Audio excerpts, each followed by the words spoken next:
오늘 이 시대에 가장 존경받는 사람들이 여러분 누구라고 생각하세요?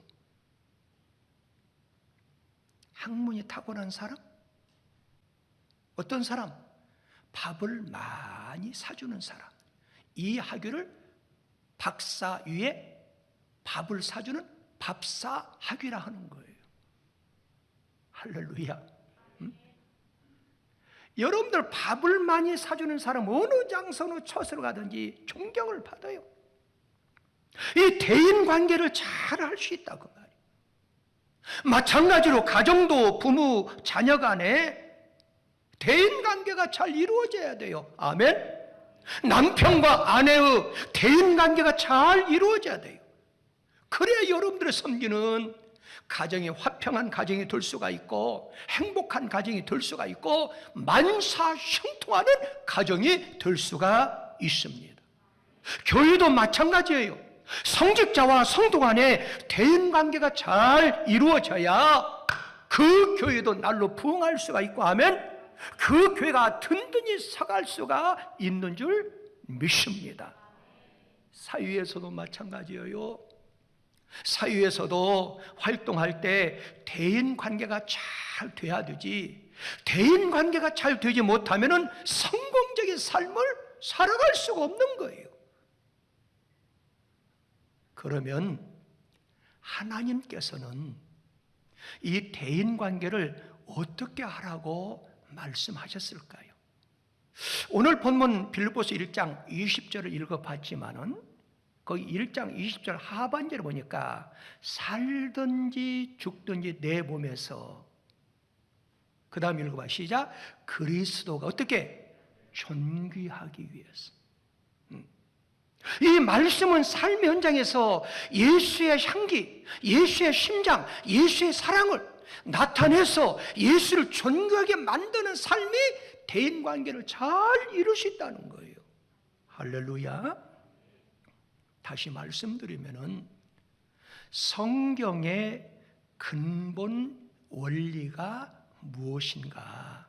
성경의 근본 원리를 정확하게 아는 거예요. 성경의 근본 원리는 무엇입니까? 주는 거예요. 따라 한번 합시다. 주는 것입니다. 주는 거예요. 그래서 받는 것보다도 주는 자가 복이 있다는 거예요. 여러분 사도행전 20장 거기 성경 35절에 보면은 범사에 여러분의 모범을 보여준 바 같이 수고하여 약한 사람들 돕고 또 주 예수께 친히 말씀하신 바, 예수께서 말씀했다는 거예요. 어떤 것? 따라 한번 합시다. 받는 것보다 누가? 주는 것이 복이 있다는 거예요. 이게 성경의 근본 원리라는 사실이에요. 믿으시면 아멘. 우리 예수님도 마찬가지예요. 예수님의 근본 원리가 과연 무엇이냐? 누가복음 6장 38절에 보니까 주라 그랬어요. 그러면 너에게 줄 것이다 그랬어요. 예수님의 근본 원리, 예수님의 본성도 주는 거예요. 그뿐만 아니라 성부 하나님의 본성도 뭐냐? 주는 거예요. 여러분과 제가 잘 알잖아요. 요한복음 3장 16절에 보니까 하나님이 세상을 이처럼 사랑하사 독생자를 뭐 했으니? 주셨으니. 그 주셨으니. 이게 예수님의 본성, 하나님의 본성이에요. 하나님의 본성뿐만 아니라 우리 성령님의 본성도 마찬가지예요. 2000년 전에 이 땅에 오신 성령님께서도 지금까지 여러분과 저한테 하늘의 신령한 영적 복으로 또 물질의 복으로 건강의 복으로 지금까지 주시는 성령님이라는 사실이에요.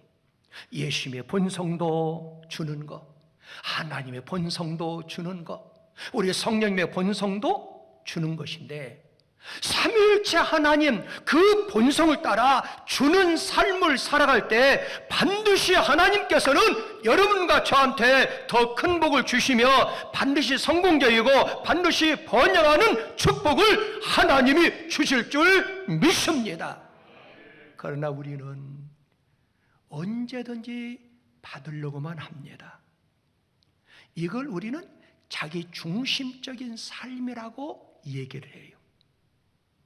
누가 기뻐하지 않을까요? 하나님이 기뻐하지 아니에요. 왜? 하나님의 본성이 아니시기 때문에. 하나님께서는 여러분과 저한테 여러 각도로 그 본성을 말씀해 주셨어요. 너희가 심은 대로 거둔다는 거예요. 하나님의 말씀이에요. 먼저 씨앗을 내주어야 심을 수가 있는 거예요. 그래서 예수님이 씨 뿌리는 그 비유 가운데서도 그 말씀에 보면은 먼저 씨앗을 내어주는 역사가 있어야 돼요.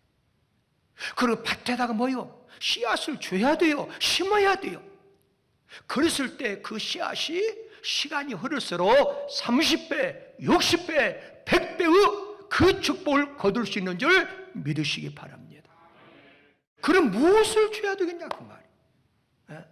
하나님 말씀대로 우리는 삶 현장에서 주는 삶을 살아가야 되는데 무엇을 주고 살아가야 되냐 그 말이에요. 따라 한번 합시다. 축복의 말을 주고 삽시다. 축복의 말을 주고 살아야 돼. 2022년도 올 한 해 새해에는 우리 가정에 축복의 문화가 회복이 돼야 되고, 올 한 해 새해는 우리의 성산교회가 축복의 문화가 회복돼야 돼요. 우리나라 이민족에게 새해에는 우리나라에도 축복의 문화가 회복이 돼야 됩니다. 내가 먼저 실천해야 돼요.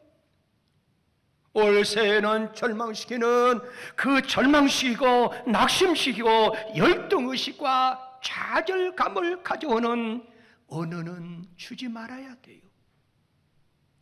사람을 죽이고 살리는 것은 말이 있다고 하잖아요.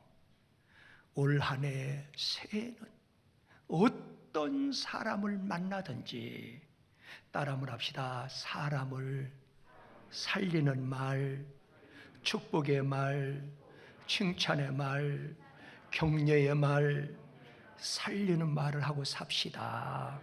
할렐루야. 좋은 말을 주고 살자 그 말이에요. 그래서 매사가 긍정적인 말, 적극적인 말, 도전적인 말, 미래지향적인 말, 항시 축복의 말, 이런 말을 좀 하고 살아갑시다. 여러분, 말은 사람을 파괴할 수도 있고 그 말은 사람은 말 한마디에 사람을 살릴 수도 있어요. 그러므로 올 한 해는 대인관계를 잘 유지하기 위해서 사랑의 말을 하고 살아가야 돼요. 여러분과 제가 하나님을 믿지 않아요? 그럼 믿음은 믿는 대상이 중요하지요.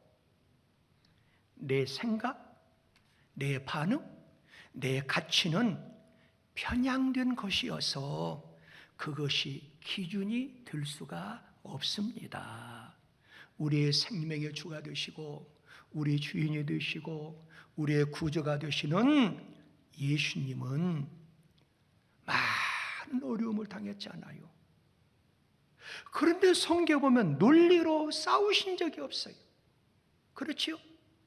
오히려 예수님은 그 고난 당할 때, 누명을 받을 때 묵묵하게 십자가를 지시고 살아가셨어요. 예수를 믿는 이유가 무엇입니까? 소망도 바로 사랑에 있어야 될 줄 믿습니다. 많은 사람들은 십자가를 잘 지지 않으려고 그래요. 그러면서 수많은 사람한테 그 일을 자기가 지지 않으면서도 지적을 차려요, 비판해요, 자꾸 싸우려고만 해요. 왜 그럴까요? 사랑이 없기 때문에 그래요. 사랑하게 되면은 내가 기준이 될 수가 없는 거예요. 내가 사랑하게 되면은 그 사람을, 그 상대방을 기준으로 말하게 되어 갑니다. 그러므로 그 사람이 받아들일 그 기준으로 그 사람을 위해서 말하게 되고, 그 사람을 위해서 격려하게 되고, 그 사람을 위해서 칭찬하게 되고, 그 사람을 위해서 조언하게 되는 거예요. 뭐가 있으면은, 사랑만 있으면은, 사랑이 없는 위로는 아무리 진리고 옳은 얘기를 하더라도 귀를 닫고 안 듣게 돼 있다 그 말이에요. 그럴 바에는 차라리 침묵하고 있는 것이 그 사람을 도와주는 거예요. 올 한 해는 대인관계를 잘 이루기 위해서 어느 장소 어느 처소를 가든지 잔소리라든가 충고라든가 조언이라든가 그런 말은 좀 절제하고 조심하고, 따라만 합시다. 축복의 언어를 줍시다. 축복의 언어를 줘야 돼요. 그뿐만 아니라 두 번째는 바로 복음을 주는 삶을 줘야 돼요. 살아야 돼요.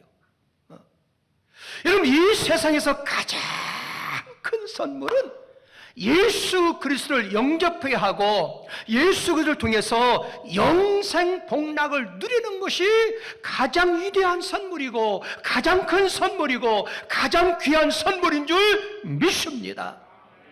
여러분, 예수를 믿고 구원받은 여러분과 저는 빛의 자녀예요. 하나님의 자녀예요. 그렇다고 하면 가장 큰 선물인 전도를 멈추면 안 돼요. 어느 장소, 어느 처소를 가든지 만나는 사람마다 복음을 주는 삶을 살아가야 돼요. 왜?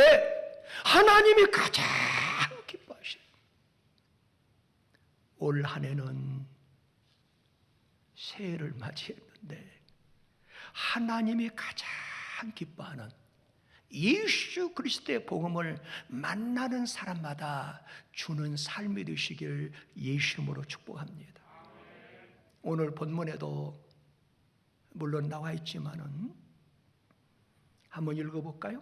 빌립보서 1장 20절에 보면은, 자, 나의 간절한 기도와 소망을 따라 아무 일은 부끄러워하지 아니하고 지금도 전과 같이 온전히 어떻게 담대하게 용기를 가지고 대범성 있게, 시작, 살든지 죽이 내 몸에서 그리스도를 존귀하게. 그리스도를 가장 존귀할 수 있는 방법이 뭘까요? 복음을 나눠주는 거예요. 전도하는 거예요. 예수의 말씀을 전파하는 거예요. 그래서 바울 사도는 가장 사랑하는 디모데한테, 디모데야, 너는 말씀을 전파하라. 언제? 때를 얻든지 못 얻든지 항상 힘쓰라 그 말이에요. 그러면 복음을 전하는 사람은 어떻게 해야 되겠어요? 용기가 있고 대범성이 있고 담대함도 중요한데 가장 중요한 것은, 따라만 합시다, 오래 참을 수 있는 인내심이 좀 있어야 됩니다. 인내심이 꼭 있어야 돼요. 그래서 디모데후서 4장 2절에 보면은 이렇게 나와 있어. 너는 말씀을 전파하라. 때를 얻든지 못 얻든지 항상 힘써라. 범사의 오래 참음과, 그렇죠? 오래 참음, 범사, 우리의 삶 현장에 좀 인내심이 있어야 된다 그 말이에요. 올 새해에는 복음을 주는 삶, 하나님이 가장 기뻐하는 이 선한 삶을 살아감으로 대인관계를 잘 유지하는 축복의 사람들이 되시길 예수 이름으로 축복합니다. 마지막으로 제가 추구하는 거 여러분들도 추구해야 돼요. 따라 한번 합시다. 다음 세대에게 특별한 사랑을 줘야 됩니다. 여러분, 신앙이라는 것은 반드시 고난의 자리, 환난의 자리, 시련의 자리, 죽음의 자리를 통과해야 되는 거예요. 어렵고 힘든 시대일수록 교회는 다음 세대들에게 더욱 좀 힘을 쏟아야 되고, 그들에게 우리는 특별한 사랑을 좀 안겨줘야 돼요. 할렐루야. 그들의 사랑을 주어야 그들이 돌아올 수가 있고 하나님의 사람으로 성장할 수 있어요. 우리가 삶을 열심히 살아가다 보면은 그 삶 속에 우리는 인생을 많이 살다 보니 경험도 있잖아요. 그러나 다음 세대들은 그들의 삶 속에서 공허함을 느끼게 돼요. 어느 때는 더 이상 버틸 수 없는 힘든 일, 절망감에 빠질 때가 많아요. 그러므로 여러분과 저는 예수의 사랑, 예수의 소망, 우리는 그들한테 특별한 사랑을 가지고 심어줘야 된다, 그 말이에요. 다음 세대에게 세속의 쓰나미를 넘어서 이제는 복음으로 살아갈 수 있도록 여러분과 제가 따라 한번 합시다. 특별한 사랑을 줘야 됩니다. 그래서 그들의 세상 중심인 정보의 바다를 뛰어넘어서 이제는 새로운 영적 세계에 신대륙이 되는 하나님의 말씀과 그 사랑으로 그들이 거할 수 있도록 만들어줘야 된다, 그 말이에요. 여러분, 저는요, 우리나라를 가만히 생각하면 정말 복받은 나라예요. 왜냐고요? 우리나라가 세계 강국인 것이 있어요. 어떤 강국이에요? IT 강국 아닙니까? 우리 대한민국의 디지털 혁명을 세운 나라 아닙니까? 그러나 많은 우리 세대는 IT가 뭔지를 몰라요. 디지털 혁명을 세운 우리나라인데 디지털이 뭔지 몰라. 디지털인가 이거 아니면 디지털인가 잘 구별을 못하는 거예요. 그래서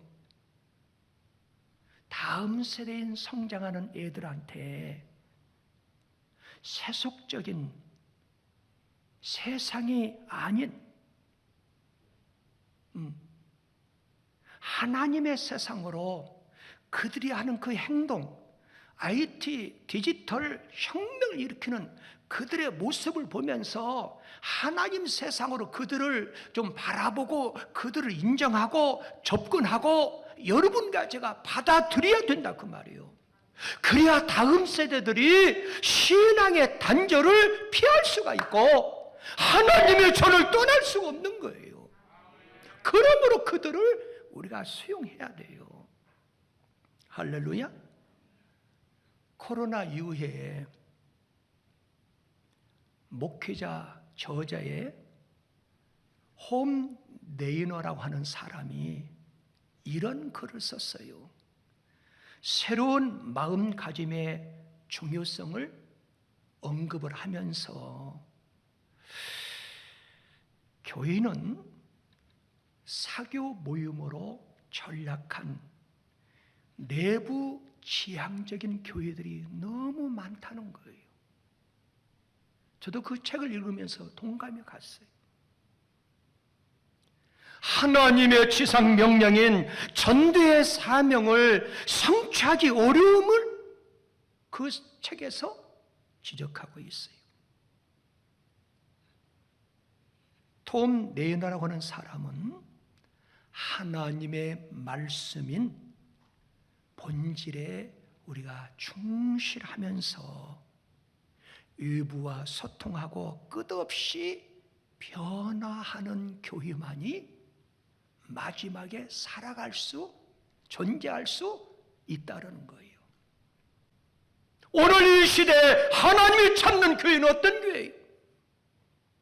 하나님 말씀으로 변화되는 교회예요. 개혁되는 교회예요. 그러므로 본질은 흔들려서 안 돼요. 교회의 본질이 뭘까요, 여러분들? 모이게 힘쓰는 거, 이게 흔들리면 안 되는 거예요. 여러분, 성경 히브리서 10장 25절에 보면은 이렇게 나와서 모이기를 패하는 어떤 사람 습관같이 하지 말고 오직 권하여 그날이 마지막 종말에 가까울수록 너희는 열심히 모이라는 거예요. 이게 교회의 본질이에요. 그리스도의 본질이에요.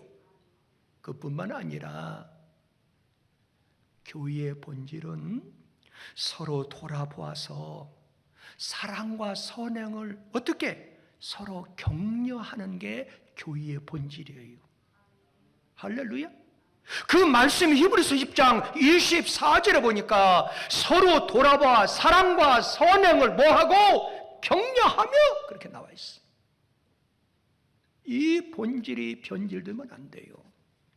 공동체 유지와 회복을 위해서는 매우 중요합니다. 그러나 그 이외에는 바꿀 것은 다 바꿔서 변화되고 개혁돼야 된다 그 말이에요. 할렐루야. 여러분들이 그 일에 함께 동참을 해줘야 돼요. 어른들 기준으로 다음 세대를 압박하지 말고 여러분 성경을 가만히 보세요. 자유분방했던 탕자가 나오잖아요.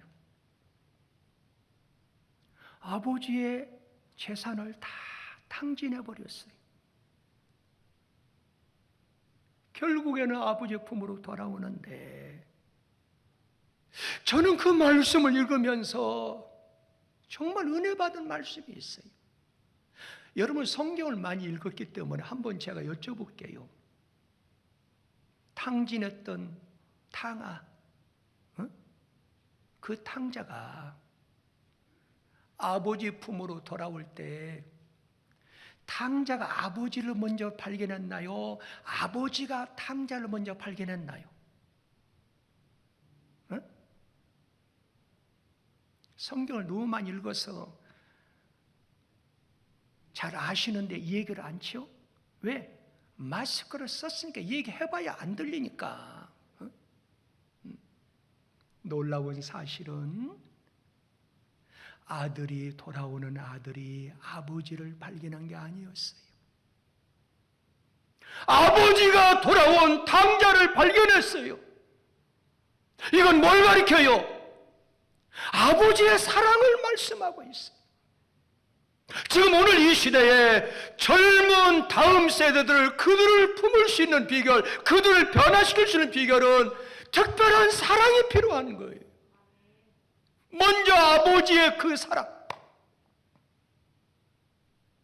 탕자가 아버지를 발견한 것이 아니라 아버지는 그 아들이 돌아오기만을 항시 눈꼽아 기다렸어요. 마치 여러분과 제가 험한 세상 살아가는데 하늘의 별빛만 달라도 혹시 우리 주님이 오실라나? 흰 구름만 많이 떠도 혹시 구름 타고 우리 주님이 오실라나? 항시 바라보는 것처럼 그건 사랑의 마음이 있기 때문에 그러는 거예요. 마찬가지로 아버지가 그 탕자를 보내놓고 하마오나 매일 사랑의 눈으로 기다리니까 참 멀찍이 탕자가 돼가지고 며칠 동안 밥을 못 먹고 그래도 아버지가 먼저 그 아들을 돌아오는 모습을 보고 아들이 달려온 것이 아니라 아버지가 달려가서 그를 끼안고 입 맞추고 사랑을 해주잖아요. 그러므로 탕자는 참 아들이 된 모습을 우리는 성경에서 발견할 수 있습니다.